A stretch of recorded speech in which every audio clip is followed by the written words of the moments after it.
Ayun mga gawiks, isang masayang tanghali sa lahat dyan, no? Ito ngayon mga gawiks, yung isang rice cooker natin, no? Yan ay palyado na.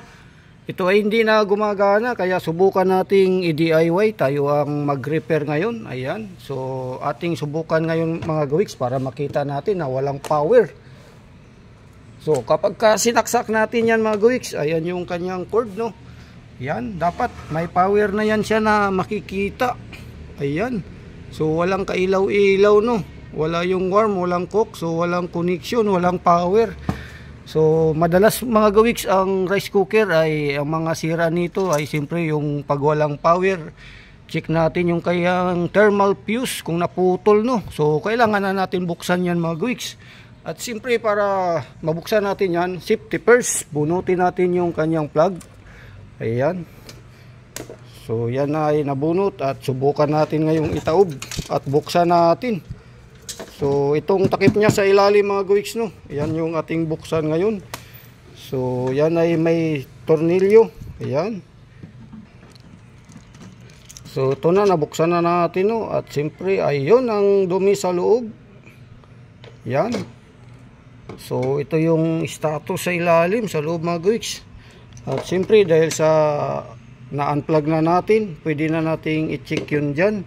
So ito mga gawiks, to yan yung kanyang thermal fuse. Yan, yung ito mga gawiks, no, yan yung tinuturo ko. Ito, nandito yung thermal fuse nya, ito yung connection at saka dito. So i-tester natin yan mga gawiks, no. Yan. So yan mga gawiks, no, yung thermal fuse nga ang ating subukan ngayon na iti-test, no. So ito yung tester natin mga gawiks. Ayan, silipin nyo kung papalo. So yan, pumalo yan mga gawiks. At dito sa loob nga, nandito yung ating tinuturo na thermal fuse, no. Itong may balot, kaya yan ay ating iti-test ngayon. Ito yung dulo sa kabila, sa plug, at dito yung connection. So yun nga mga gawiks. Ayan, wala. Ayan na, tama na yung hula natin, no.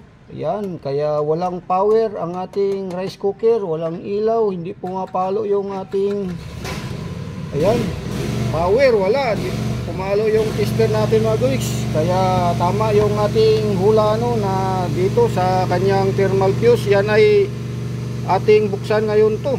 Yan, to ating tanggalin yung tornilyo mga gawiks para yung thermal fuse nya ay palitan natin. So ito yung tornilyo mga gawiks na naka-connect yung thermal fuse, no, at saka yung dito isa. Yan yung sira na thermal fuse nating alisin, tanggalin natin. So yan mga gawiks, no, tinanggal natin, no. Ayun. So yan yung ating tinanggal. Ang problema dito sa loob mga gawiks, hindi natin sa pagkat tagilid, hindi natin matanggal, no. Kailangan ngayon yan ay dito.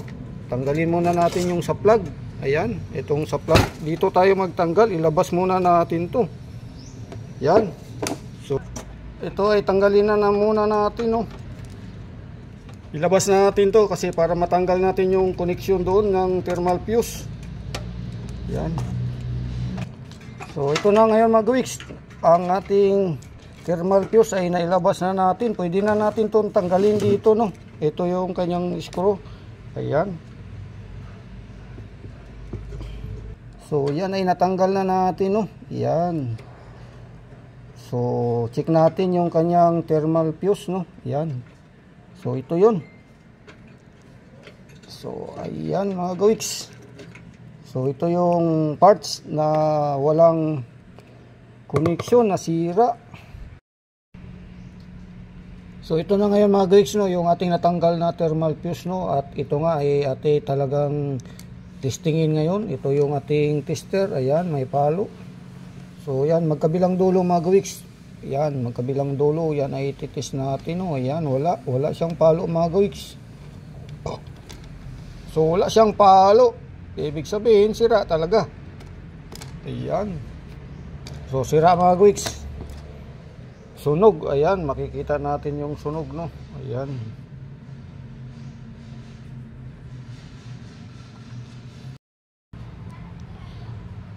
Ayun mga gawiks, no, yung ating natanggal na thermal fuse nga ay testing natin ulit yung kanyang power. Kung ito yung mga gawiks, set natin sa X10 para makita natin yung continuity, no? Ayan.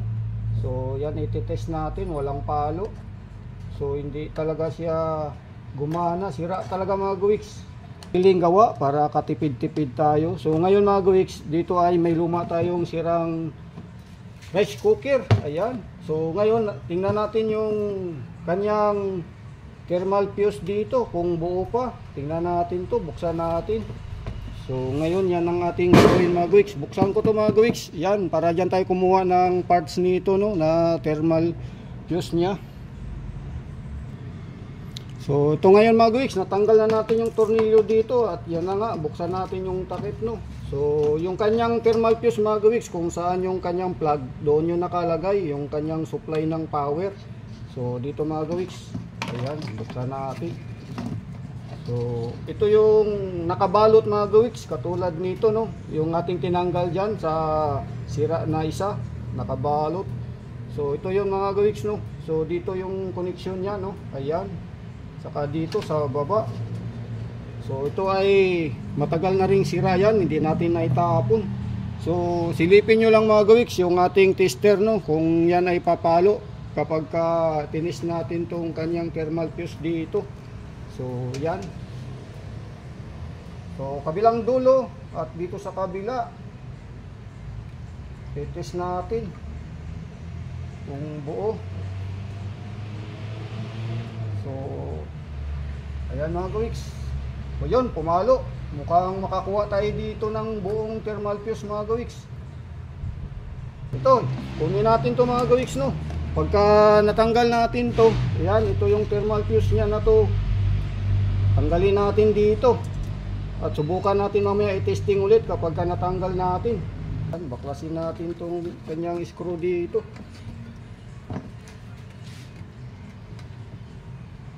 Na natin, at ngayon ay alisin na natin yung kanyang thermal fuse, no. Ayan.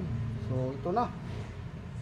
So galing dito sa luma na bulok na to mga gawiks. Ayan. So wala nang pag-asa to. Kinuhanan na lang natin ng parts. Kung ito ay papalo, ibig sabihin wala tayong gagastusin.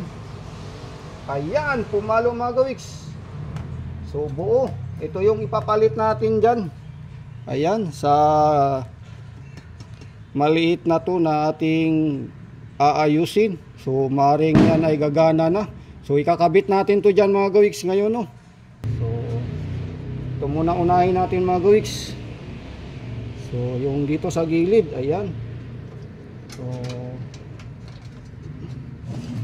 yan, dito sa plug. At tayo,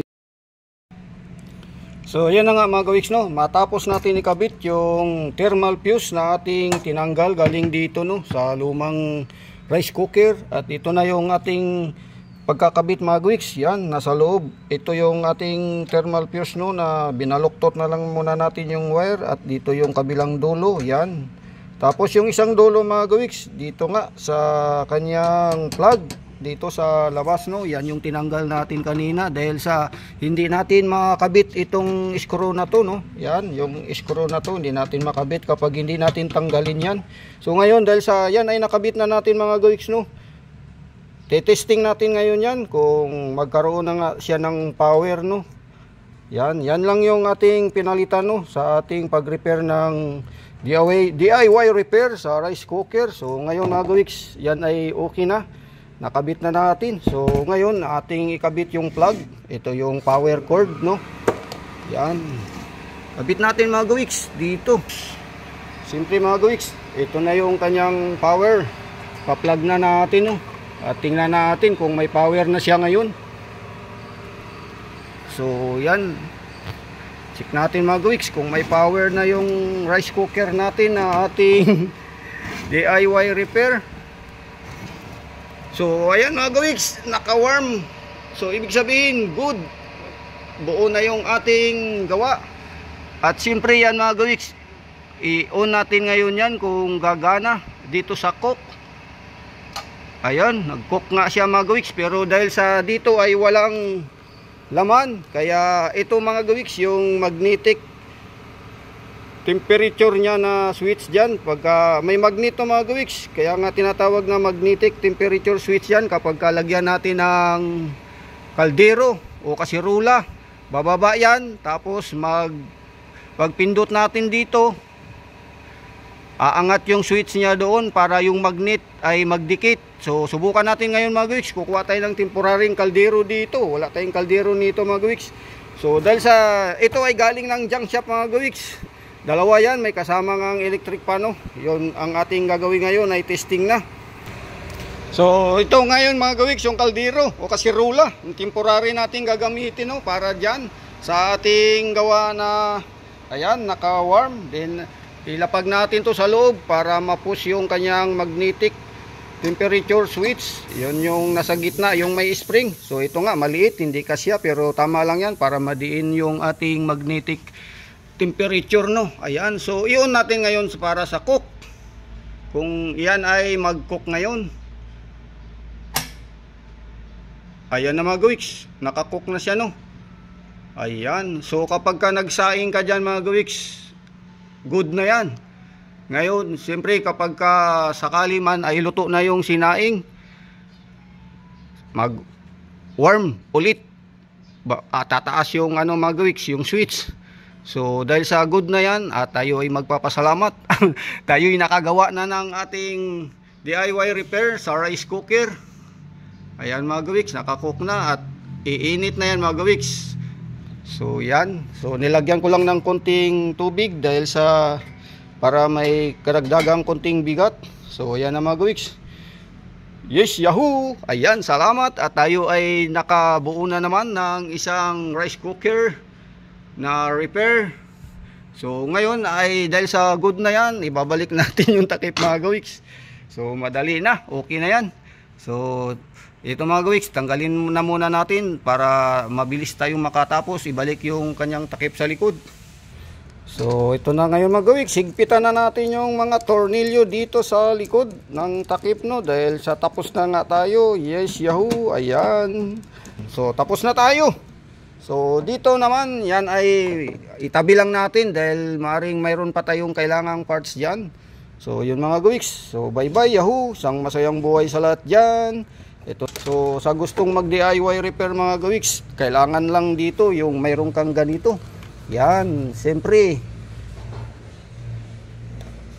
Yan, multi-tester mga gawiks. Mura lang to sa online. Wala pang 200 o 200 lang. So makapag DIY ka na sa mga sira mong mga appliances dyan sa bahay, kaysa yung tayo ay kukuha ng electrician o technician, anuman, na pwedeng gumawa. Magbabayad tayo ng labor. So simpleng sira lang. O yan mga gawiks, bye bye, yahoo! Hanggang dito na lang muli.